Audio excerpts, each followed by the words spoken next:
I don't think people understand just how easily someone can vanish in the heart of a bustling Indian city.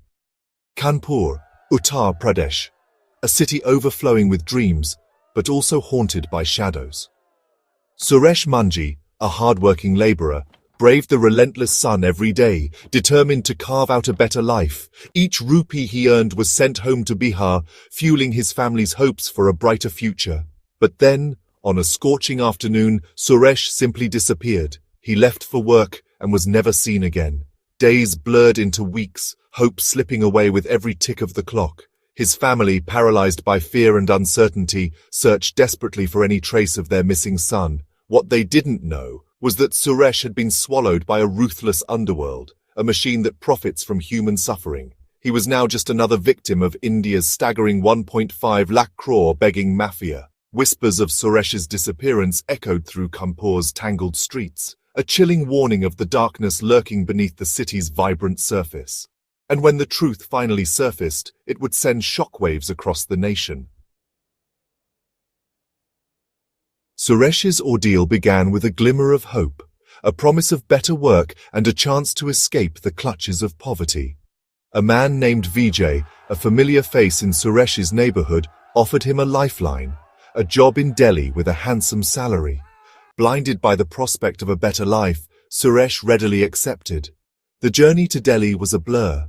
Suresh, drugged and disoriented, found himself imprisoned in a dingy room, his dreams turning into a living nightmare. Vijay, the man he had trusted, was a recruiter for the begging mafia, a predator preying on the vulnerable. The days that followed were a brutal initiation into the world of forced begging. Suresh was subjected to unimaginable cruelty, beaten, starved, and robbed of his dignity. His captors, driven by greed and devoid of empathy, saw him not as a human being, but as a commodity to be exploited. The transformation of Suresh Manji was as calculated as it was cruel.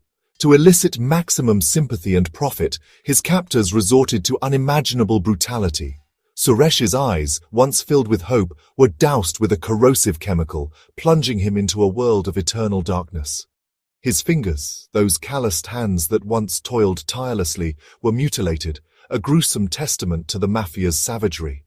The pain was relentless, a constant reminder of his captivity.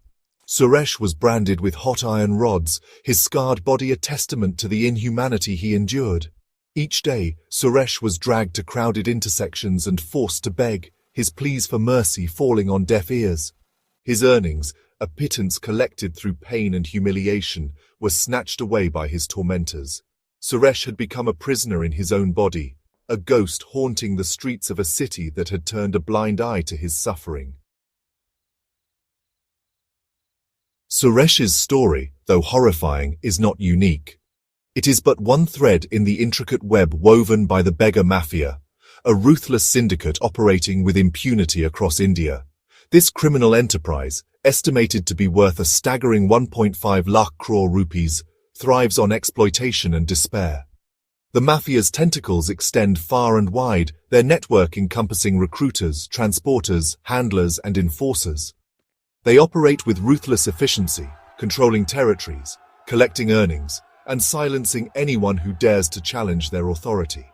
Their victims, often lured from impoverished backgrounds with false promises, are transformed into commodities, their suffering a lucrative business. The money generated through forced begging fuels a vicious cycle, lining the pockets of criminals and perpetuating a culture of exploitation. The methods employed by the beggar mafia are as varied as they are cruel. Drugs are used to control and subdue victims, rendering them compliant and dependent. Children, their innocence a potent tool for eliciting sympathy, are often rented out or sold to the highest bidder. Physical abuse is commonplace. Beatings, burnings, and mutilations are used to instill fear and ensure obedience. The emotional toll is, honestly, immeasurable, leaving victims traumatized and scarred for life. The mafia's control over their captives is absolute, a suffocating grip that extends to every aspect of their lives. Escape is a distant dream, just a glimmer of hope extinguished by the constant threat of violence and the knowledge that their families may also be at risk. The victims of this heinous trade are robbed not only of their freedom, but also of their humanity.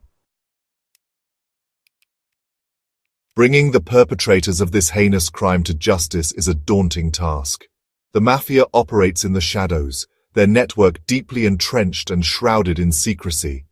Victims, too terrified to speak out, often become unwitting accomplices, their silence perpetuating the cycle of abuse. Law enforcement agencies, though aware of the Mafia's existence, often find themselves overwhelmed by the sheer scale of the problem.